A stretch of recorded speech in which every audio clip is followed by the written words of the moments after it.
Dans les vidéos précédentes, à chaque fois que vous avez eu besoin de manipuler un objet, il a fallu créer une instance de classe.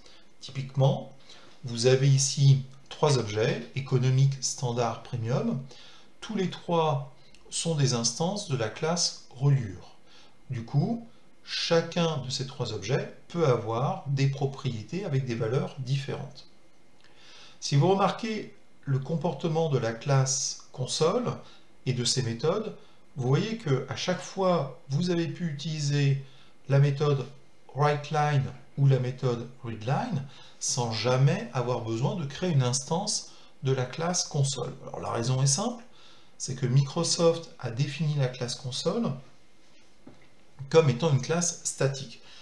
Et par définition, ça signifie que cette classe n'a pas à être instanciée pour pouvoir être utilisée. Autrement dit, dans le cas d'une classe qui n'est pas statique, je peux créer plusieurs instances, avoir des objets différents, manipuler ces objets avec des propriétés, des valeurs de propriétés différentes, alors que dans une classe statique, je ne peux avoir qu'une seule instance finalement de l'objet. Alors, si vous regardez la classe éditée, il a fallu aussi que je crée donc une nouvelle instance que j'ai appelée nouvelle édition, et dans nouvelle édition, j'ai appelé la méthode éditer auto. Si maintenant je vais dans la classe éditer et je définis la méthode éditer auto comme une méthode statique, voilà, donc il ne se passe rien de particulier, la méthode est définie comme étant statique. Si je retourne dans programme, par contre là je vois qu'une erreur a été générée. Donc, je vais commenter, voilà, je commente cette ligne, et je vais pouvoir maintenant utiliser directement la classe éditer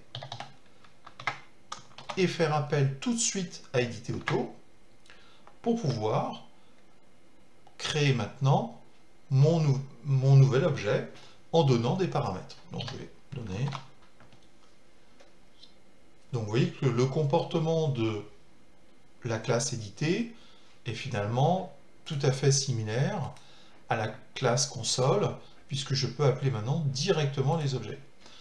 Bon, par contre, j'ai besoin derrière de pouvoir manipuler mon objet, donc je vais quand même créer livre, et de cette façon-là, je peux maintenant afficher la couverture de ma reliure, qui est normalement souple, donc même souple standard.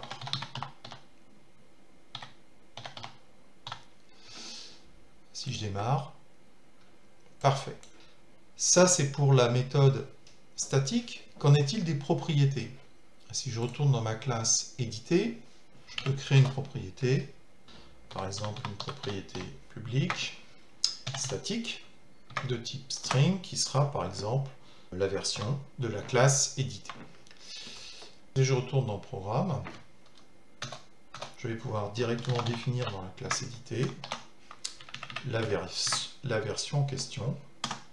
Voilà, j'ai bien un comportement qui est très similaire, vous le voyez, à l'utilisation de la méthode éditer auto quand elle est statique de la classe éditée.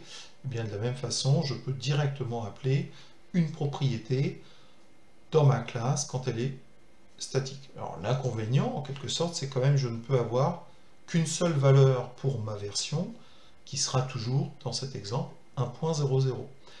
Donc c'est ce qui va délimiter l'usage entre une classe statique et une classe qui n'est pas statique, c'est que justement, si vous avez besoin d'une valeur unique, vous pouvez définir la propriété ou la méthode comme étant statique, ou bien, si au contraire vous avez besoin d'avoir plusieurs valeurs des propriétés, il faudra que la classe en question ne soit pas statique. Alors pour l'instant, c'est vrai qu'on a vu la méthode statique, la propriété est statique, et en fait la classe elle-même peut être statique. Donc je peux définir ma classe comme étant statique. Voilà. Forcément, je ne peux plus créer d'instance de ma classe éditée, donc je vais commenter. Voilà.